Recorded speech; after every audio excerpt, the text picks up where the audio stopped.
वैराग्य मिळाल्यानंतर दीक्षा घेतली भगवंतांनी आणि दीक्षा घेतल्यानंतर तपश्चर्या करून तपकल्याणक सुद्धा म्हटलं जातं. बघा तपश्चर्या म्हणजे काय? कारण आज तुमच्या समोर इतके मुनी महाराज बसलेले आहेत. बघा बाहेर एक 15 मिनटं फिरून या, तुम्हाला कळेल की किती अवघड अशी ही तपश्चर्या आहे. तुम्हाला साधं 15 मिनटं सुद्धा उन्हात राहायला होणार नाही, पण इतकं रस्ता तापलेला आहे, रस्त्यावरून चालायचं म्हणजे पाय भाजायला लागलेले आहेत. पण ह्या एवढ्या उन्हामध्ये सुद्धा महाराजजी एवढ्या लांबून विहार करून आले. कुणासाठी? भगवंतांच्या पंचकल्याणासाठी आणि तुम्हाला सगळ्यांना धर्मोपदेश देण्यासाठी एवढ्या लांबून तिथून आलेले. ही एवढी सोपी तपश्चर्या नाही. बघा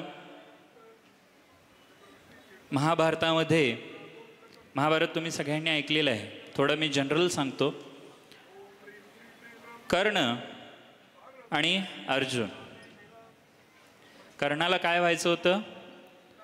सर्वश्रेष्ठ व्हायचं होतं, सर्वश्रेष्ठ धनुर्धारी व्हायचं होतं. त्याची ईर्ष्या लागली होती कुणाबरोबर? अर्जुनाबरोबर. आणि तो तसा श्रेष्ठ होताच, पण मनामध्ये ईर्ष्या ठेवली होती आणि म्हणून मी सर्वश्रेष्ठ आहे ह्यामध्ये तो लागला. आणि अर्जुन तो कुठेही सर्वश्रेष्ठ होण्याच्या ह्याच्यामध्ये लागला नाही, तो फक्त सर्वोत्तम होण्याच्या नादी लागला. सर्वश्रेष्ठ व्हायचं म्हणत असेल, जो म्हणतो मी काहीतरी होणार आहे, मी होणार, तो होऊ शकतो. पण जर अहंकाराने जर म्हणत असेल तर तो कधीच होत नाही. कारण अहंकाराचं घर हे नेहमी खाली असतं. अहंकारानं कुठल्याही गोष्टी करता येत नाहीत. आपलं मन तेवढं निश्चय स्वरूपी एक घट्ट असणं गरजेचं आहे.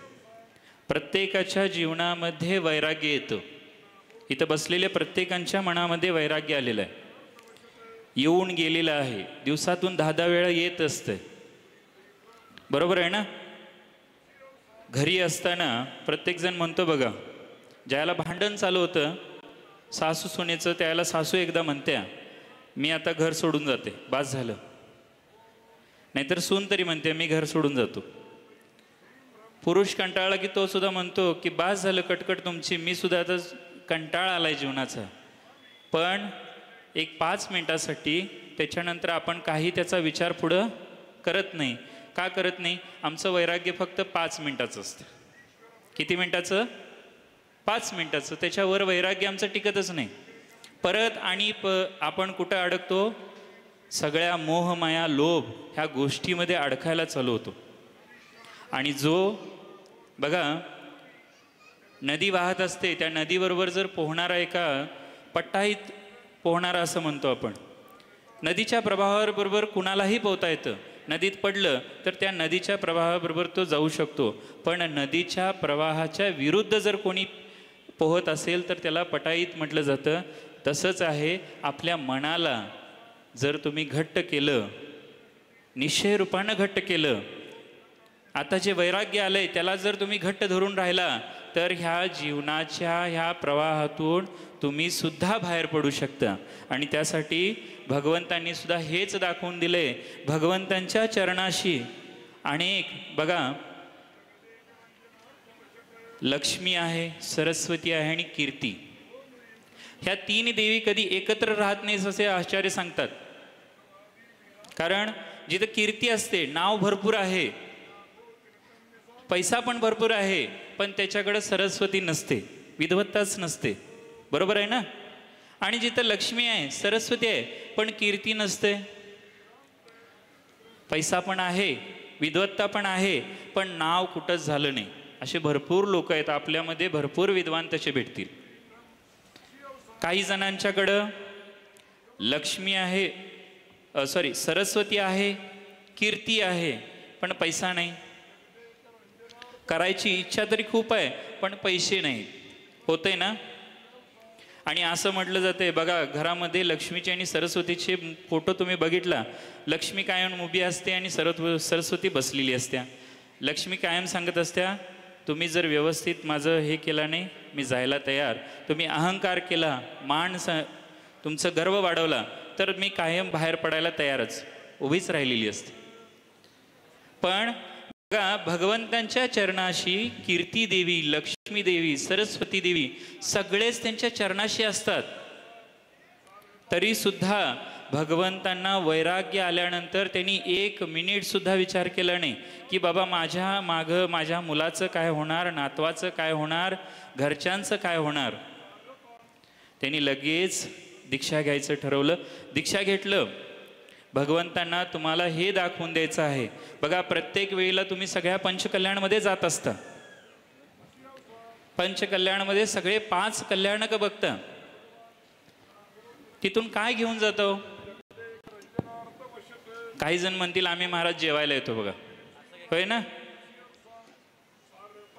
तिथं मंडपामध्ये महाराजांनी प्रवचन काय दिलं हे बघतच नाहीत. घरामध्ये जाऊन पहिला सांगतात जेवणामध्ये आज जिलेबी होतं, आज खीर होतं. मध्ये आपण इथं बसलेलो आहोत ते मोठमोठ्या आचार्य मुनी महाराजांच्याकडून धर्माचं काहीतरी ज्ञान घेऊन त्यातून आपण आपल्या जीवनामध्ये काहीतरी त्याचा उपयोग करून घेऊन ह्या धर्माच्या माध्यमातून ह्या संसाररूपी सागरामधून आपल्याला जर मुक्त व्हायचं असेल, बाहेर पडायचं असेल, तर महाराजांनी दिलेलं, आचार्यांनी दिलेल्या उपदेशाचं पालन आणि आचरण आपण कधी पण केलं पाहिजे. जोपर्यंत आपण ते करणार नाही तोपर्यंत ह्या संसाररूपी मोहमाया ह्या सागरातून आपण बाहेर कधीच पडणार नाही. बघा, भगवंतांनी सुद्धा ह्या सगळ्या बऱ्यापैकी सगळे सांगतात तीर्थंकर ज्याला जन्माला येतात त्याला 10 अतिशयांनी युक्त होऊन जन्माला येतात आणि पुढं जाऊन तीर्थंकर होणार आहेत हे सुद्धा माहीत असतं.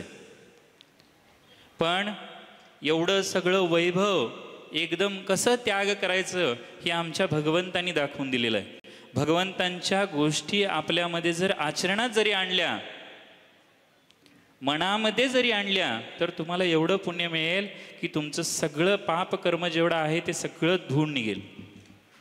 त्यासाठी जेव्हा जेव्हा पंचकल्याणकमध्ये जाल, कुठली पण एक कल्याणक बघाल, तर त्यामधून भगवंतांनी तुम्हाला जे उपदेश दिलेला आहे त्याचं पालन, त्याचं आचरण आपल्या जीवनामध्ये कसं करता येईल हे पहिला आपण सगळ्यांनी बघितलं पाहिजे. मी आता जास्त बोलणार नाही आहे. महाराजींचं अजून प्रवचन होणार आहे. अजून केवल्याण कल्याणाचा विधी खूप मोठा आहे. सर्वांना खूप खूप आशीर्वाद, सगळ्यांना धनधान्य, आरोग्य, ऐश्वर्य, संपत्ती मिळो असं भगवंतांच्या चरणी प्रार्थना. ओम नमः. बोलो मुनी सर्वज्ञनाथ तीर्थंकर भगवान की जय हो. ओम नमः.